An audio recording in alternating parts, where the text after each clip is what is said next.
Dando continuidade às palestras do nosso Congresso de Numismática, a edição 26, estamos aqui diretamente do Salão de Convenções do Hotel Jaraguá, no centro de São Paulo, e eu quero deixar com vocês aqui Emerson Julião e Hilton Lúcio, que vão nos dar uma aula especial sobre um daqueles artistas que nós não vemos, mas vemos os produtos deles e adoramos os produtos deles.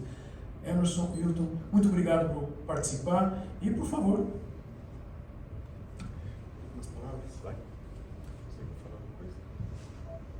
Bom, pessoal, muito bom dia. Estou bastante feliz que essa palestra está sendo gravada e fica aí para quem quiser ver depois e não está na sala aqui hoje. Hoje é um dia especial por uma série de motivos. Eu acho que eu nunca mais vou fazer uma palestra numismática no dia de Jogo do Brasil, de Copa do Mundo, então já começa sendo um dia especial. E o dia fica mais especial porque eu estou tendo a honra de apresentar sobre uma pessoa espetacular, junto com outra pessoa espetacular, que é o Emerson.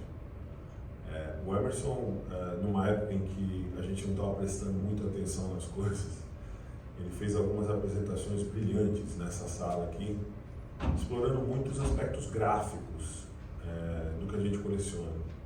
E eu ficava olhando as palestras dele e falando, esse cara enxerga umas coisas que eu peno para enxergar, né? Então eu comecei a me treinar mais, de olhar as coisas com mais detalhe, não simplesmente dar um número de catálogo com uma célula, né? Então eu estou muito feliz de estar fazendo essa apresentação com o Emerson hoje. Ele vai fazer uma apresentação totalmente inédita e eu vou resgatar uma apresentação que foi feita no Rio de Janeiro esse ano, no Museu Histórico Nacional. Como a gente tinha limitação de tempo grave lá, eu vou complementar essa palestra com algumas informações que eu não pude apresentar lá. Então, Emerson, o microfone é seu e é um prazer estar aqui apresentando com você. Bom dia a todos. Hilton, muito obrigado. Obrigado pelo convite da sociedade, pelo convite do Hilton também, né? Eu acompanhei a primeira exposição, que hoje vai ser complementada, no evento do Museu Histórico Nacional, e eu adorei aquela exposição. E para mim é uma honra poder participar dessa exposição também. Então, começando o conteúdo, eu prometo ser breve. No tema de hoje, Aloysio Magalhães, talentos, arte e numismática. O que eu vou explorar? Eu vou explorar as referências do Aloysio Magalhães, quais foram algumas de suas referências pictóricas, algumas de suas referências artísticas e também um pouco do contexto histórico da produção do Aloysio. Eu começo com uma citação de um pensador que eu admiro muito, que é o Milor Fernandes.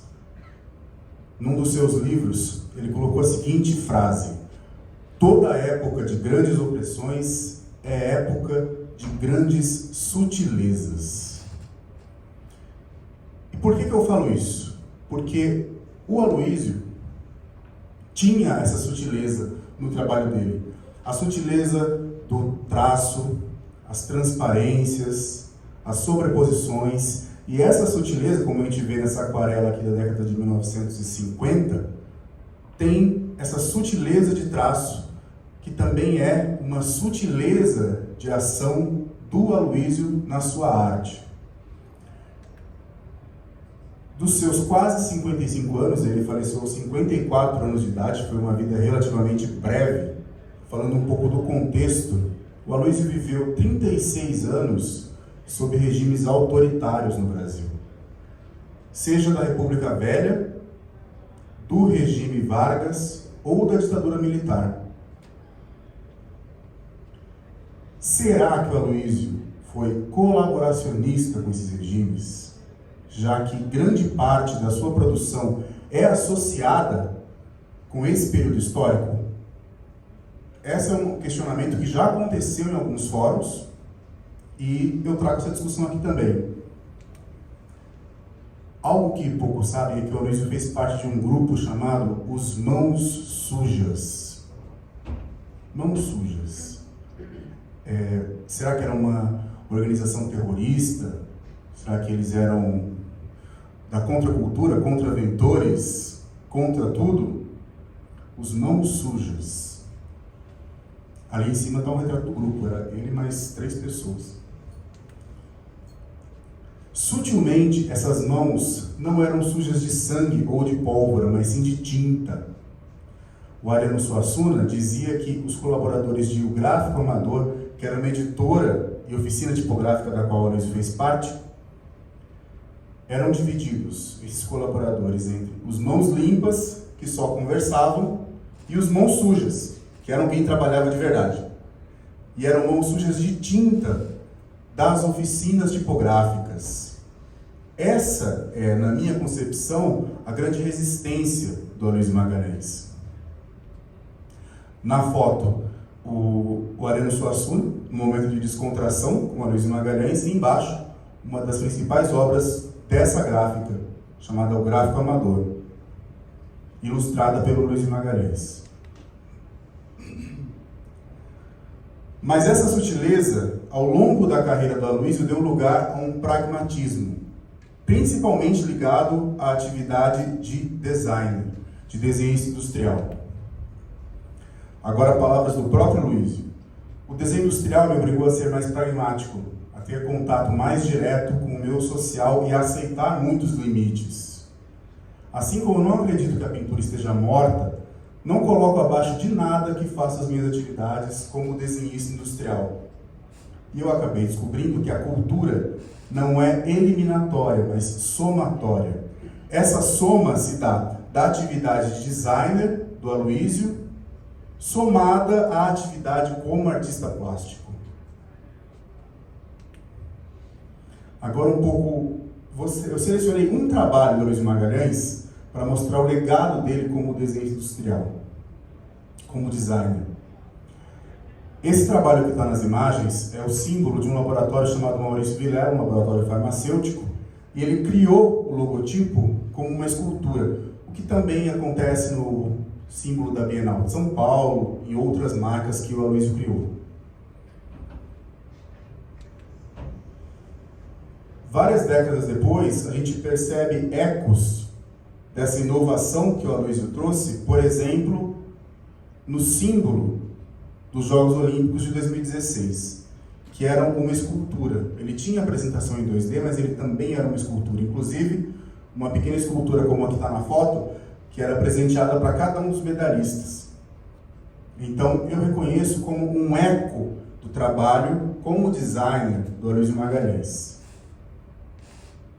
Agora eu vou falar um pouco das influências que o Aloysio teve ao longo da sua carreira. Nos seus próprios textos, ele cita o Escher, o gravador e desenhista holandês ou neerlandês, como agora se costuma chamar, porque a patrulha agora proibiu chamar de Holanda e de holandês. Uma das primeiras atividades artísticas do Aloysio, que era formado em Direito, foi o seu trabalho no Teatro de Bonecos, no Teatro do Estudante de Pernambuco. Ele era figurinista do teatro e também confeccionava bonecos para o teatro. E aqui do outro lado a gente tem um desenho do Escher, utilizando a perspectiva isométrica, a repetição, né, a simetria, com motivos também semelhantes. Mas isso é só um ponto. O Escher, que foi contemporâneo do Aloysio, um pouco mais velho, 20 anos mais velho, foi famoso pela criação de mundos impossíveis.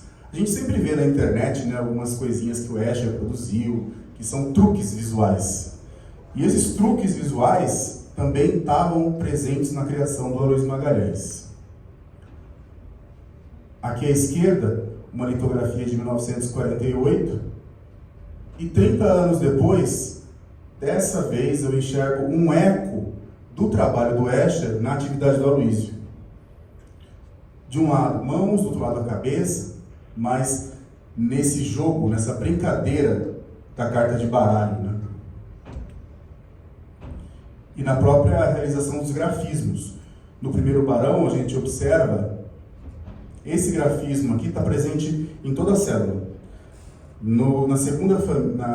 Na complementação da família, a gente observa referências mais nítidas aos cartemas, dos quais o Wilton vai falar mais. mas eu também enxergo uma referência ao trabalho do Escher, e não precisa ser uma referência nominal. Ela é uma referência de um arcabouço intelectual. Como, evidentemente, eu acredito que as cartas de baralho tenham inspirado a ambos, tanto ao Escher quanto ao Aloysio. E, curiosamente, esse desenho das cartas ele é relativamente recente. Ele só se popularizou na Europa na década de 1850. Menos de 50 anos antes do nascimento do Escher. As cartas, tradicionalmente, eram como cartas de tarô, tinham um desenho que só podia ser lido num sentido. E aqui, uma brincadeira, um desenho que eu fiz, que eu não estava pensando nem no Aloysio, nem no Escher, mas a gente vê que as influências são uma rede. Então aqui tem um grafismo que parece um pouco a bandeira nacional, lembra um peixe, lembra o trabalho do Escher, e eu mesmo fiz um desenho onde eu aliei a bandeira nacional, um peixe, e eu não estava pensando em nenhum dos dois. Eu me dei conta disso ontem. Então as influências formam uma rede, não é algo linear, cartesiano. E outra curiosidade é que o próprio Escher também fez trabalhos numismáticos. Ele foi comissionado pelo Banco da Holanda e chegou a desenhar vários modelos de cédulas, aqui de 10 e 25 gulden, só que eles nunca foram emitidos. Que é uma referência ao Leeuwenhoek, cientista holandês, e o trabalho do Escher aqui, mostrando os micro-organismos, visualizados no microscópio, trabalho muito interessante.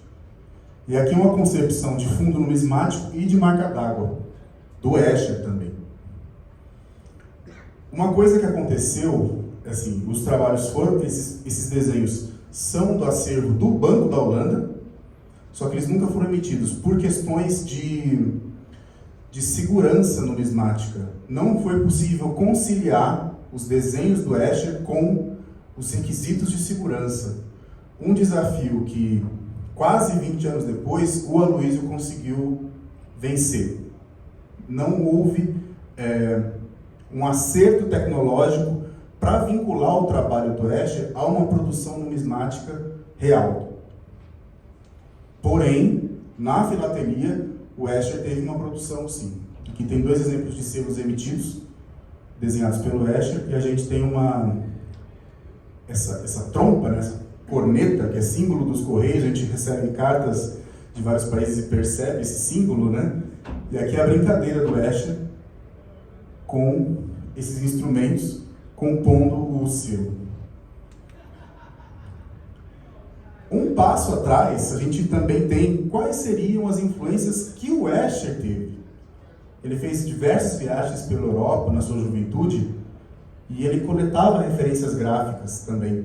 Aqui um esboço dele, feito a lápis, em Alhambra, no sul da Espanha, onde ele analisava e ele observava e desenhava os padrões da arquitetura, dos azulejos, da cerâmica. Então a gente tem uma influência morisca lá atrás, passando pelo Escher, que vai chegar no Aloysio, reforçando aquela rede de influências que eu mencionei.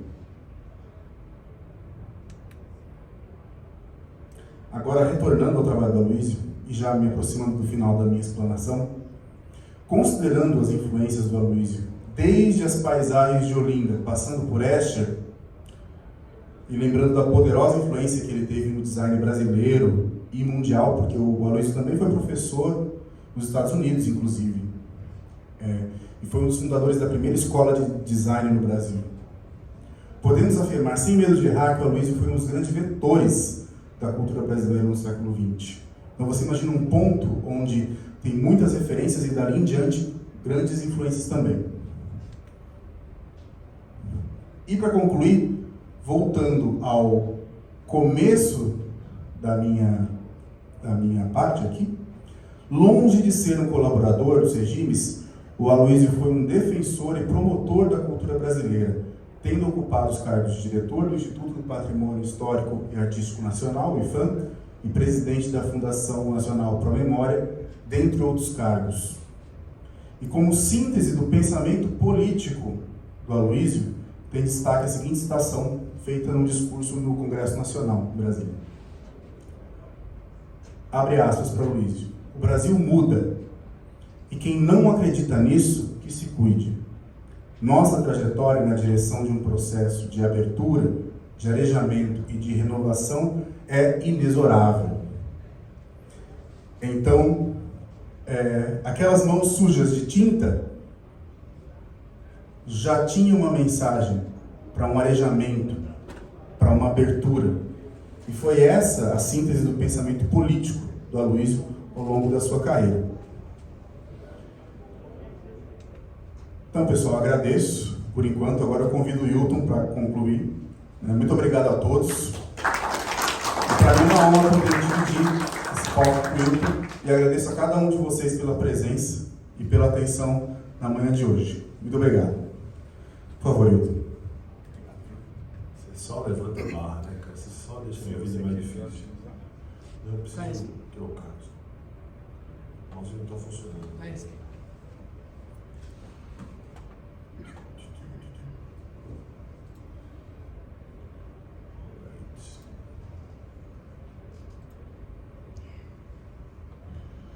Bom, pessoal, o Emerson acaba de me deixar numa posição difícil de novo, né? Que quando eu aprendo a ler as cédulas, ele vem com uma leitura agora do artista das cédulas, né?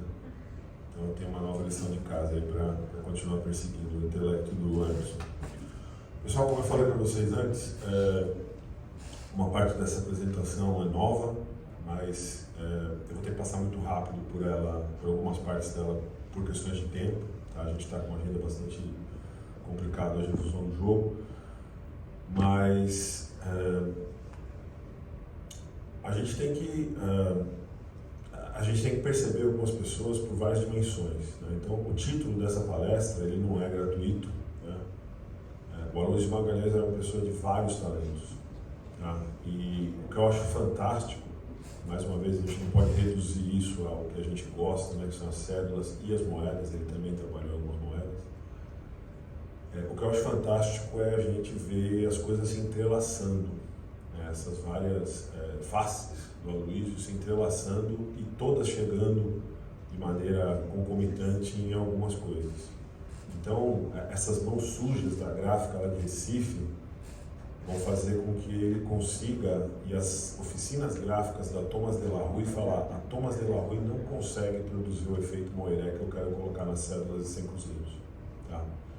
Então, ele é uma pessoa que vai colecionando esses talentos, isso tudo vai se intercalando e se miscuindo na obra dele, tá?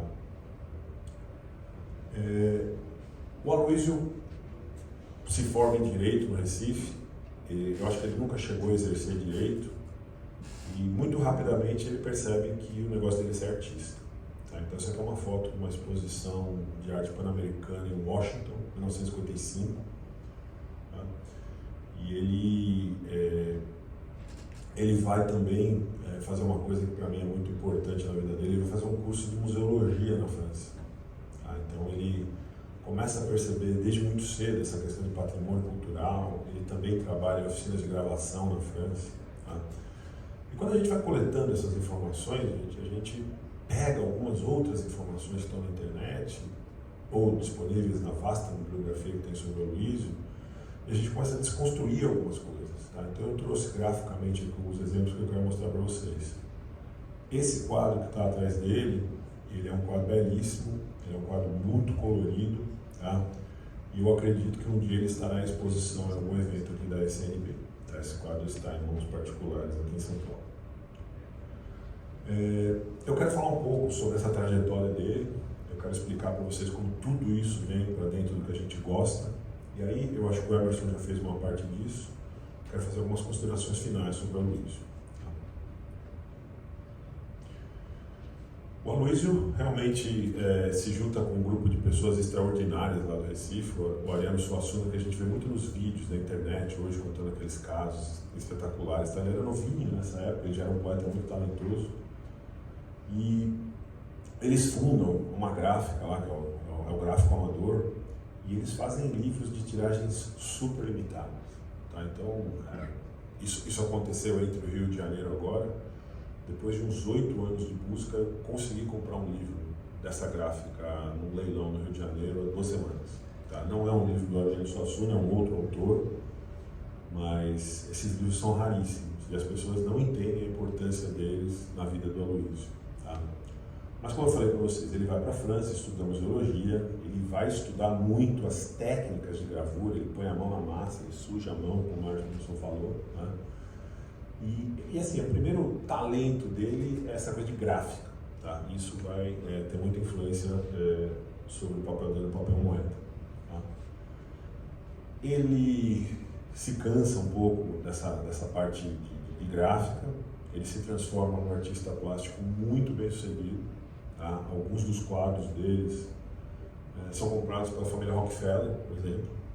Arte de primeira qualidade, ele vai expor no MoMA em Nova York. Então aqui tem um checklist de uma pintura dele entrando no Museu do MoMA. Né? E ele, assim, o Aloysio tem um traço que eu acho espetacular. Tudo que ele faz com muito sucesso. Então, assim, quando ele é gráfico, ele produz bons livros. Quando ele é artista, ele produz boas obras.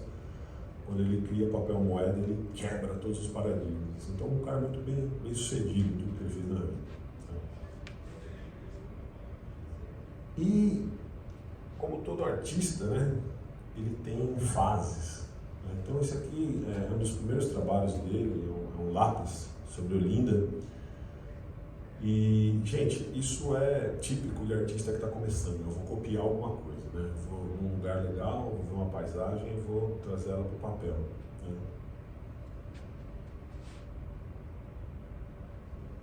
E ele começa a fazer umas coisas um pouco diferentes depois que ele volta da Europa. Tá? Então, eu vou mostrar para vocês uma hipótese aqui que se encontra na internet, com a qual não concordo muito. Mas temos que estudar um pouco mais ainda para negar. E ele vai chegar em coisas assim. Tá? O que tem em comum entre o que está na esquerda e a direita? Um horizonte super marcado, 2 planos muito bem definidos. Né? Vocês veem no primeiro desenho um céu enorme, vocês veem uma linha de horizonte bem marcada. Além disso, gente, não tem mais nada em comum. Então, assim, depois que ele volta da Europa, tem um twist na cabeça dele aí que eu acho espetacular.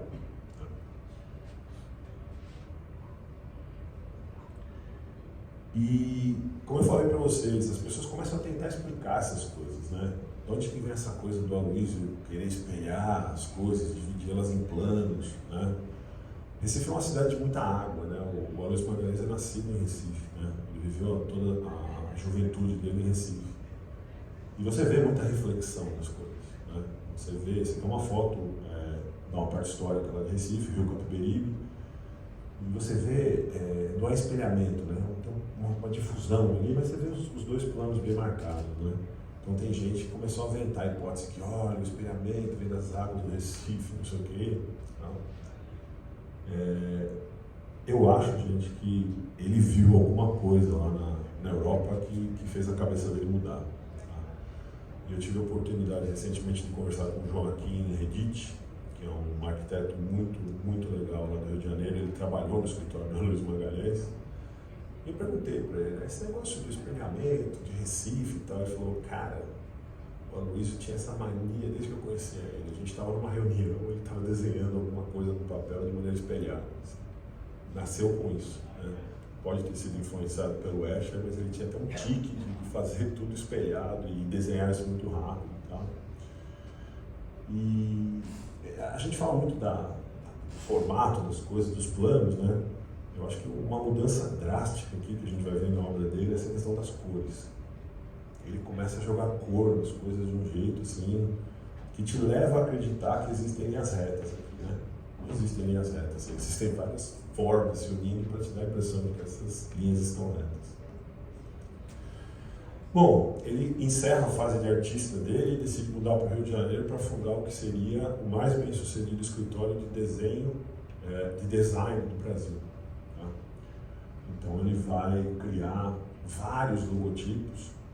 Daí vem algumas das críticas que ele recebe como colaboracionista do regime militar, porque ele desenha os logotipos de todas as estatais da época, Banco do Brasil, Petrobras, Eletrobras, isso tudo vem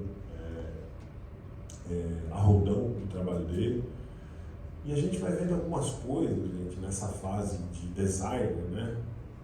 Como alguns espelhamentos ou justaposição.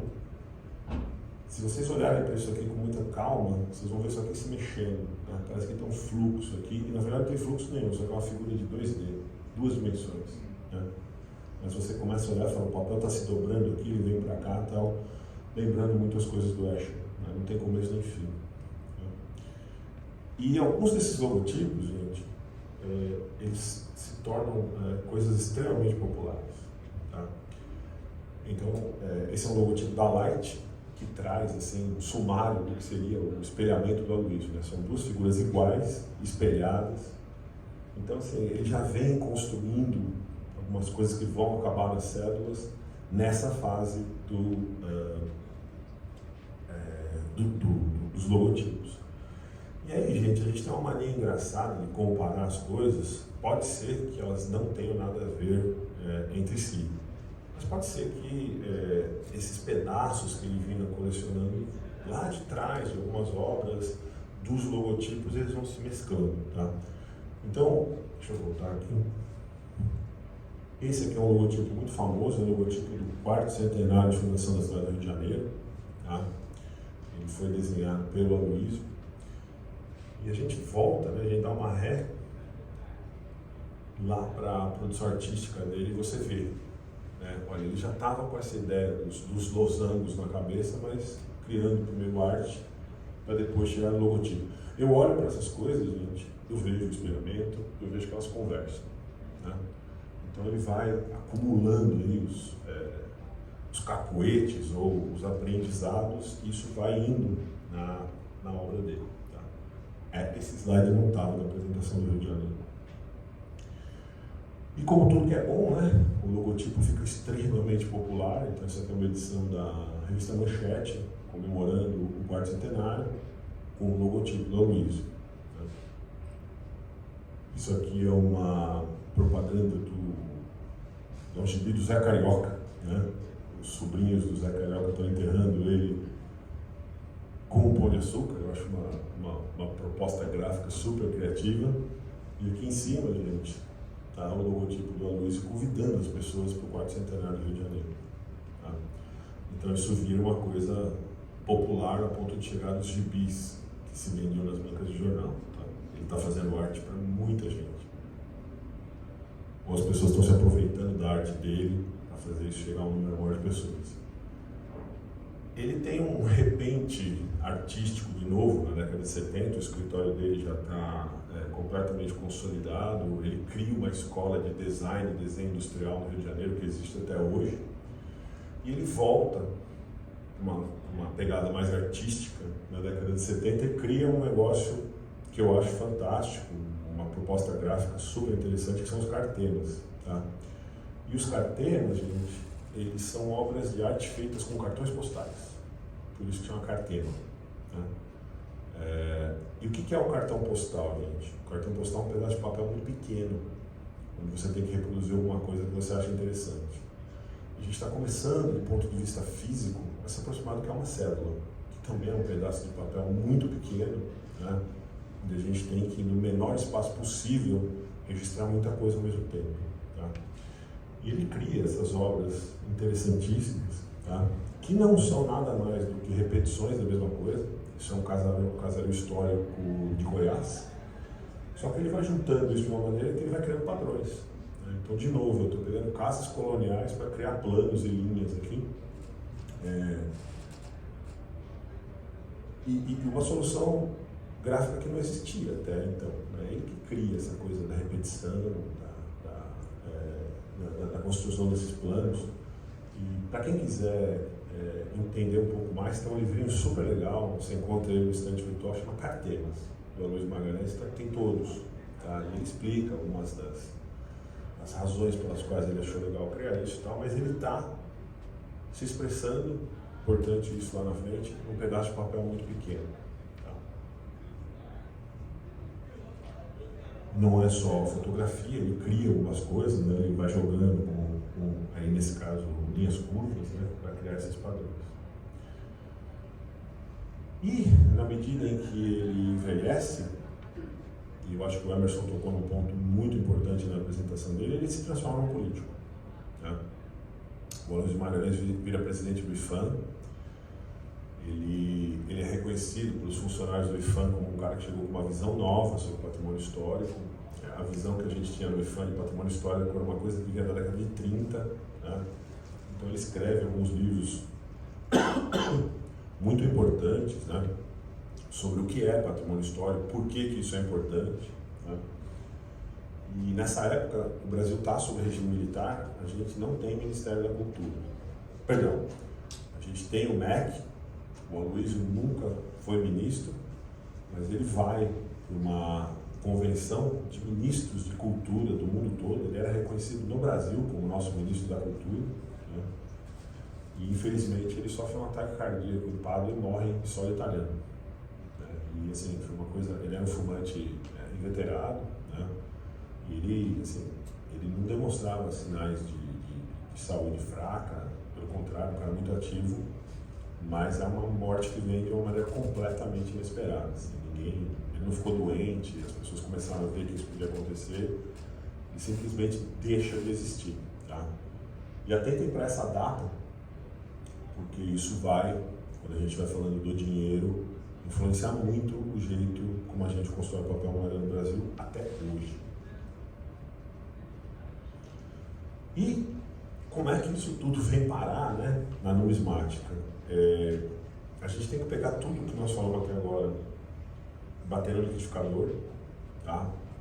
Vocês vão ver que eu vou mostrar para vocês o resgate de vários dos elementos que foram apresentados até agora dentro dos projetos das cédulas e das moedas. E eu acho essa leitura bastante razoável. Tá? A gente, quando você olha essas coisas de trás para frente, né, de onde a gente está hoje para o passado, fica fácil você encontrar padrão e tal. Mas para mim é uma história bastante vendável. Tá? Quando você olha assim, com um pouco mais de cuidado, você realmente encontra muitos elementos pulando ali na sua frente. Você só tem que colocar isso de uma maneira organizada. O Aloysio, ele ganha o concurso nacional promovido pelo Banco do Brasil em 1969. Esse concurso começa em 66, né? Os projetos são anunciados em 69. E quem tiver a oportunidade, todos os projetos desse concurso estão em exposição no Museu de Valores do Banco Central do Brasil. Então, quando você olha os outros projetos, os projetos do Aloysio, a diferença salta nos olhos. Né? E isso é uma coisa recente, o entendimento sobre isso é recente. Tinha toda uma campanha na época para que se nacionalizasse o dinheiro brasileiro. Né? O dinheiro brasileiro até então era Thomas DeLaRue e American Banknote, desde a década de 20 do século 20. Então, o Jânio Quadros começa com a cédula do índio, lá em 1961, tem debates no Congresso que são espetaculares. Se vocês lerem as atas de reuniões do Congresso, os caras literalmente se matando para acabar com esse monopólio da American Banknote e da Thomas DeLaRue, reequipando a Casa da Moeda. Mas, isso é uma coisa que na época não se ventilou de maneira nenhuma, uma parte das cédulas de 100 cruzeiros foi feita em Londres, foi feita pela Thomas DeLaRue. Né? Então, tinha um discurso político, mas tinha uma prática técnica diferente. E esse aqui é um documento que eu encontrei no Museu da Fundação Joaquim Nabuco, de Pernambuco. Deu uma visita técnica do Aloysio à gráfica da Thomas DeLaRue em Londres, falando que eles não estão conseguindo fazer o que a gente contratou eles para fazer. Tá? Então, realmente, se toma uma decisão muito rapidamente de que essas células vão ser feitas no Brasil. E existem alguns espécimes da Thomas DeLaRue dessa célula de 100 cruzeiros. Tá? Mas aquela verve do gráfico das mãos sujas lá de Recife volta para essa gráfica em Recife, em Londres, 15 anos depois, se eu fiz a conta certa. E, gente, aqui que as coisas começam a conversar. Vocês lembram que eu mostrei esse logotipo lá atrás para vocês, que te dá uma sensação de que essas coisas estão rodando, que esse papel está se ondulando, né? Se vocês quiserem a qualquer mesa aqui no salão de comercialização que tem essas células, se você fizer assim com essa célula, você vai ver essas linhas aqui, ó, ou essas linhas aqui, elas se movimentam na medida em que a luz incide de maneira diferente sobre o papel, né? Ele consegue criar num objeto de 2 dimensões, com tinta e papel, um efeito tridimensional. E aí, pegando um gancho, a gente sempre tem uns insights quando a gente vê as apresentações dos outros. Talvez não houvesse tecnologia na época do Escher para trazer esse tipo de tratamento visual para dentro das células, tá? Isso aqui, gente, é uma vertente que eu estou estudando um pouco agora. Isso aqui só foi possível porque, do ponto de vista tecnológico, a Casa da Moeda muda todo o maquinário dela e joga fora o maquinário muito antigo que eles tinham para comprar impressoras italianas de última geração da Giori. Então tem toda uma mudança tecnológica e não é só uma mudança estética para se chegar nesse ponto. E aqui eu faço uma homenagem ao Trigueiros, que faleceu esse ano, e eu estive com ele em maio. Eu fui entregar para ele uma cópia do nosso livro, o Angelino, e eu perguntei para ele: você conheceu o Aloysio Magalhães? E me olhou, né, Doc, dos seus 102 anos, falou: lógico, o Aloysio foi meu aluno. E eu, assim, pensando para dentro, né, falei: o Trigueiros nunca deu aula, né? Como é que eu fui aluno dele, né? E eu conversei com o Joaquim sobre isso depois, né? E o Joaquim falou: não, ele estava falando no sentido figurado. Porque quando o Aloysio ganhou o projeto, ele não entendia nada de fabricação de dinheiro.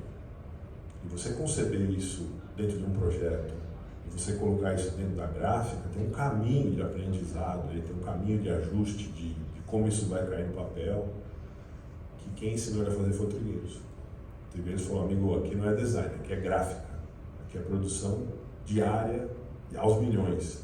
Então tudo isso não pode falhar, né? A gente tem que ter precisão de corte, o papel tem que estar entrando na máquina junto com a tinta, né? Então, quando a gente olhar para essa célula, que a gente tem que pensar muito na concepção gráfica dela, nos ajustes que foram necessários para fazer isso acontecer no papel, as mudanças tecnológicas que tiveram que acontecer para que o resultado final tivesse aí, tá? Mas, de novo, o Aloysio Designer, o Aloysio Gráfico, vai colocar tudo isso dentro de um projeto que é absolutamente inovador, tá, gente? Isso aqui, comparado com aquelas células da American Banknote e da Thomas de la Rue, é uma mudança mundial de parâmetro e de padrão, tá? E, coincidentemente, o outro país que está fazendo isso, fazendo essa quebra, é a Holanda. Nessa época surge uma família de células holandesas super revolucionária, né? Que é o fim desse padrão American Banknote no mundo todo. Não contente em quebrar tudo em 69, ele quebra tudo de novo com a cédula do Barão em 79, né, 10 anos depois, e aí ele vai lançar essa família que é espetacular, que é a família do baralho. O Emerson mostrou as cartas do baralho para vocês, e quando a gente pensa esse objeto do ponto de vista funcional, gente, quando você vê a carta do baralho, esse design ele é muito inteligente, porque a pessoa que está colocando a carta na mesa, ela está olhando a carta de assim. E a pessoa que está recebendo a carta, está olhando a carta de assim. As duas pessoas estão vendo exatamente a mesma coisa, né, nessa proposta de design. E essa família de bilhetes, ela é até hoje lembrada por quem trabalhava em banco nessa época. O pessoal adorou. Eles falaram: acabou aquele negócio de botar o dinheiro em pé. O dinheiro está de cabeça para baixo. Aqui não tem cabeça para cima e cabeça para baixo. Então o cara está te entregando a cédula do banco, ele pode te entregar ela assim e assim. Se você for ao banco hoje, eles colocam tudo na mesma posição. Ninguém te entrega uma cédula de cabeça para baixo, né? Então, para os bancários, isso aqui era uma funcionalidade que eles nunca mais tiveram no dinheiro brasileiro, tá? Essa cédula é assim e ela é assim. Isso, para quem está te entregando milhares de cédulas por dia, é uma economia de tempo que o Aloysio, acho que entendeu que como necessário é para funcionalidade. O design tem que ser funcional. Aquela entrevista lá para o Diário de Notícias. E como ele é um cara extremamente talentoso, ele vai enfiando os trabalhos anteriores dele no meio dos dois caxias aí, tem carteira. Tá? Todas essas células no meio dos dois, das duas cabeças, né? Você vai ter carteiras. Então ele traz isso para dentro das células de uma maneira assim, aquele espaço podia ser branco, gente, mas por que eu vou deixar de colocar um pedaço de arte dentro de uma célula? Ele podia ser branco esse pedaço, você economizar tinta e tal, não. Põe logo como. E por quê? Como elemento de segurança. Difícil você tirar uma cópia disso e ficar nítido. Então ele vai colocar dentro do dinheiro os benditos dos carteiros. Tá? E vai trazer aquele elemento de espelhamento que está lá nos logotipos dele, desde a época que ele era designer gráfico no Rio de Janeiro. E aqui, gente, isso aqui eu não apresentei no Rio de Janeiro. Quando eu olho para isso aqui, essa aqui é a pintura original, tá, gente? E eu coloquei uma linha verde aqui. E medi esse ângulo com relação a uma linha horizontal aqui. 75, 80 graus. Peguei uma outra obra de arte dele, que é aquela primeira que eu mostrei para vocês, que aqui está em preto e branco, mas é colorido, é o mesmo ângulo. Tá, então ele tem na cabeça dele alguma coisa ali que guia esses planos em 75, 80 graus. Tá? Conversei sobre isso com o Emerson, gente. Isso é uma solução gráfica muito interessante, é um ângulo muito suave para que as coisas não fiquem verticais. Tá? Quando você coloca vertical, você começa a separar as coisas. Então ele cria ângulos muito suaves para que as coisas estejam separadas pelo múltiplo. Tá? E se vocês tiverem a pachorra que eu tive, medirem o ângulo das cabeças, ele vai ficar em 75, 80 graus. Tá? Quando a gente olha o plano que divide essas coisas, é exatamente o ângulo que ele usava para fazer as criações artísticas dele. Tá? Então ele está te dando uma solução gráfica que é gentil, né? Que é sutil e que tem uma funcionalidade que eu demorei para entender. Se isso fosse vertical, você começa a separar as coisas. Quando é ligeiramente inclinado, as coisas se misturam.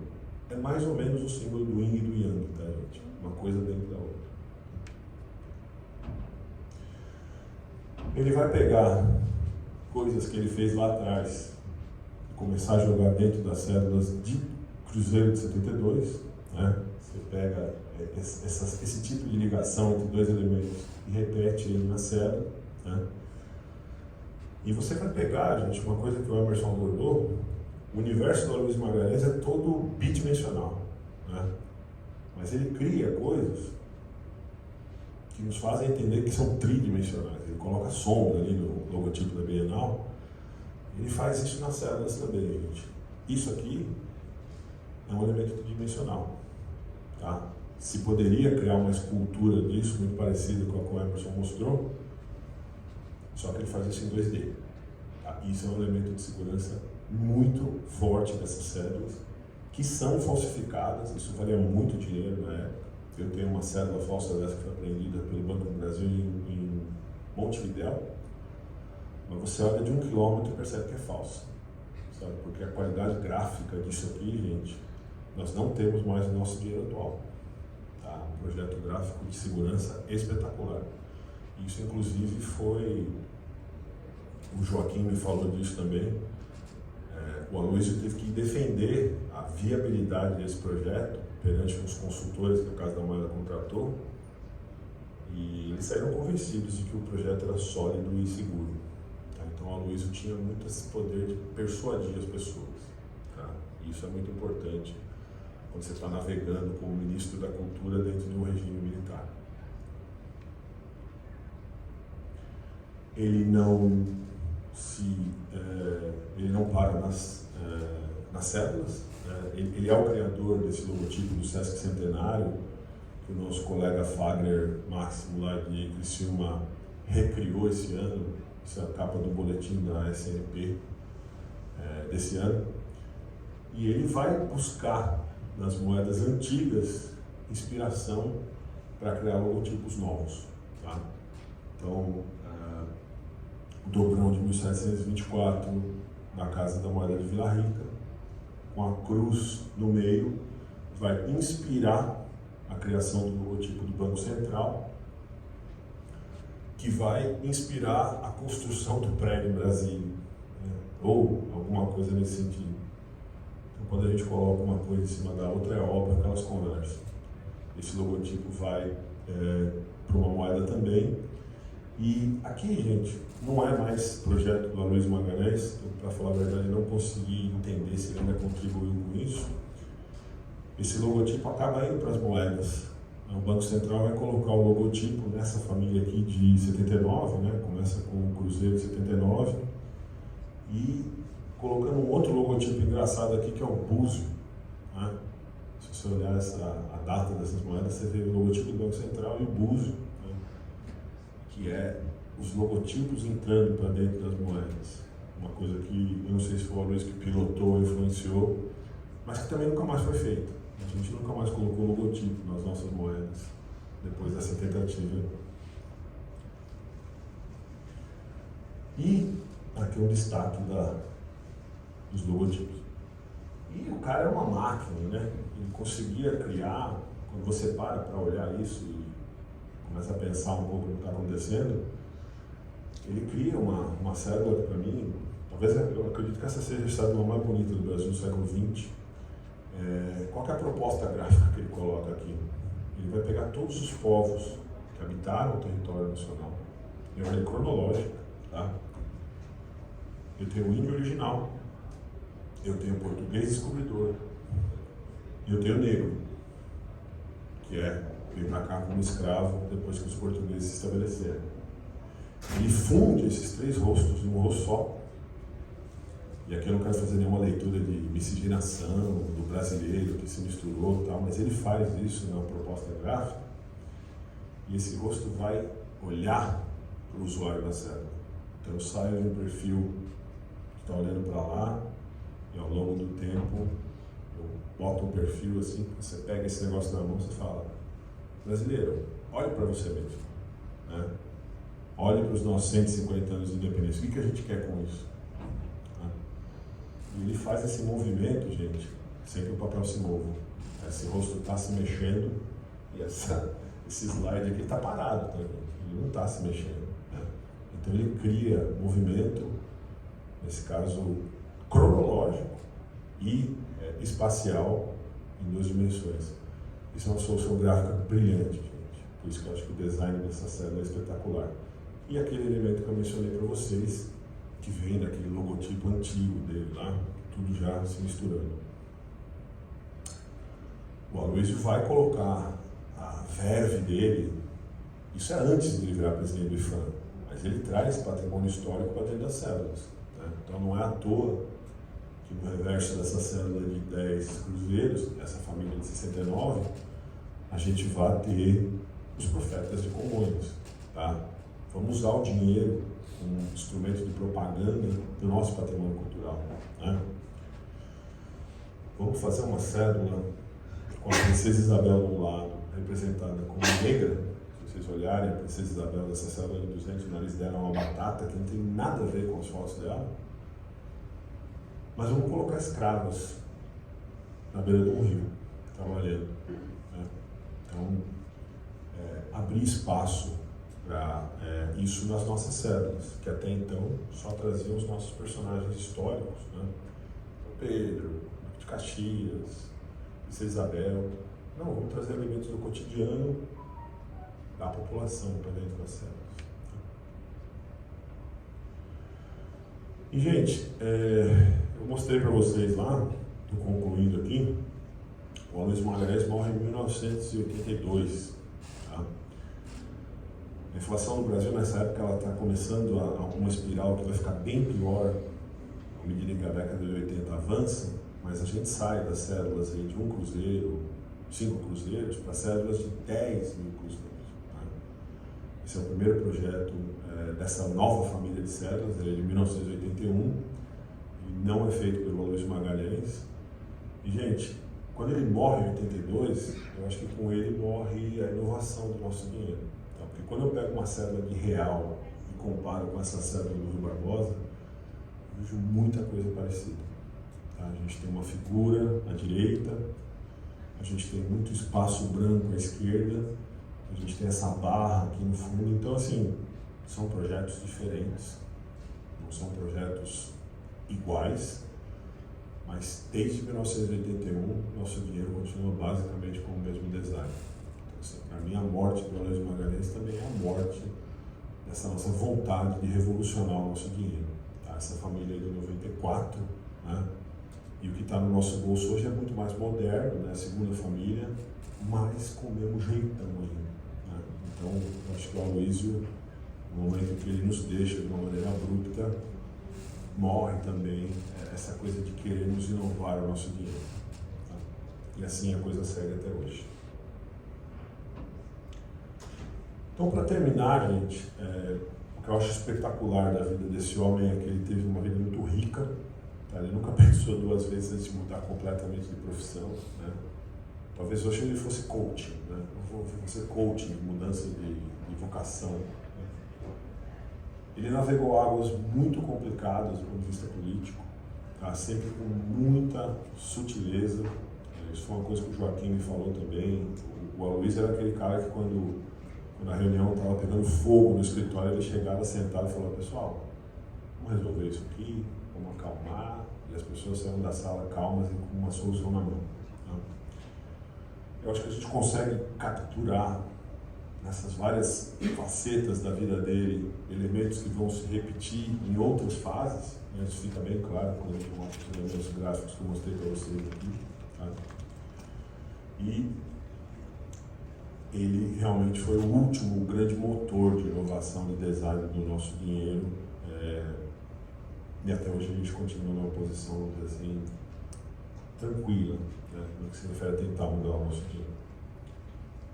Agradeço demais, estou muito feliz de estar apresentando isso para vocês com o Emerson. Você deve vir para cá para a gente encerrar. E agradeço a presença de todo mundo. Muito obrigado. Obrigado a todos. Na próxima oportunidade, obrigado, Hilton, também. Meus parabéns. Viu? Valeu.